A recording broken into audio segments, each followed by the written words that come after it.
Is there such a thing as a human right to a healthy environment?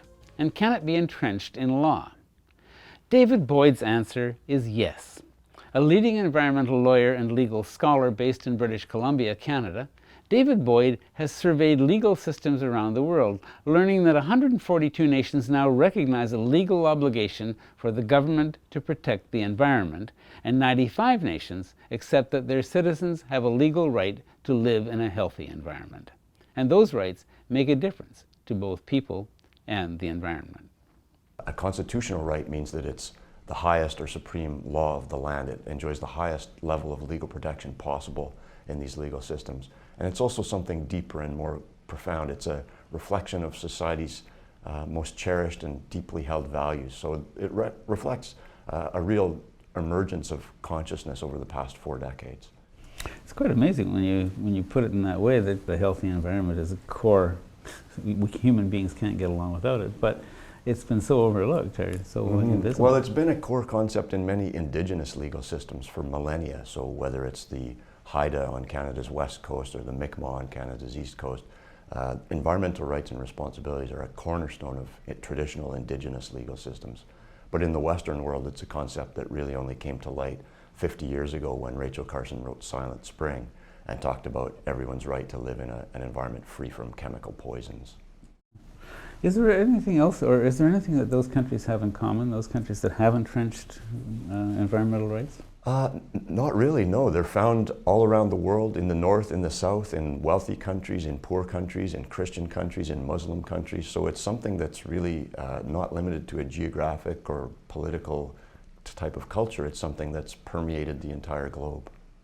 But you can describe some common features among those countries that do not have entrenched constitutional rights, right? Yeah, it's very interesting. The countries that are lagging behind are predominantly former British colonies, so including the United Kingdom itself, which doesn't have a written constitution.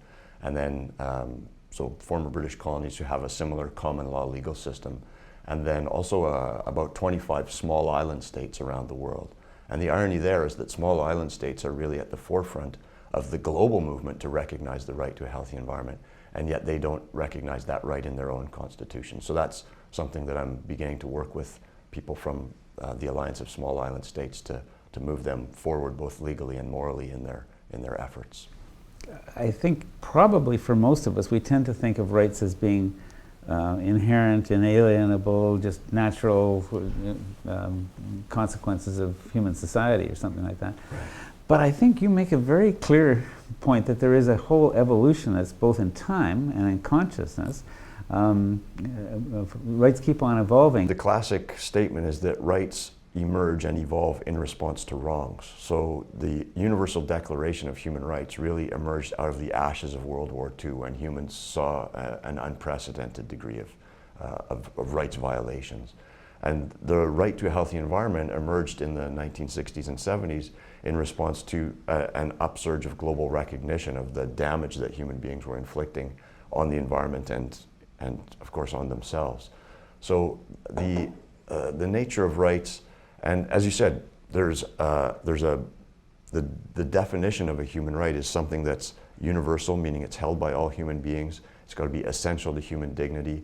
And it's also got this character which you alluded to, which means it's regardless of whether governments actually pass laws recognizing these rights, that we have these basic rights, that they're inalienable. So you and I and everyone watching this program has a moral human right to live in a healthy environment. But the catch is that in order for that human right to be enforceable, to make it really meaningful, it has to be enshrined in law. And once that happens, it's that legal alchemy that transforms moral rights into rights that are powerful in our contemporary legal systems and societies. In terms of where we're headed, I think that the right to a healthy environment has spread globally over the last 40 years, more rapidly, according to constitutional law scholars, than any other right in time. It's just been a remarkably rapid diffusion of this idea in a short period of time.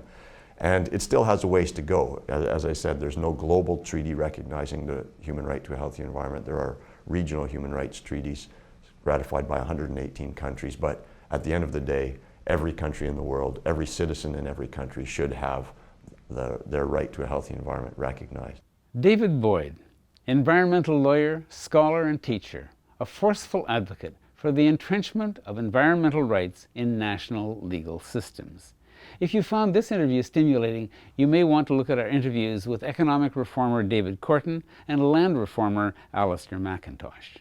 For The Green Interview, I'm Silver Donald Cameron. See you next time.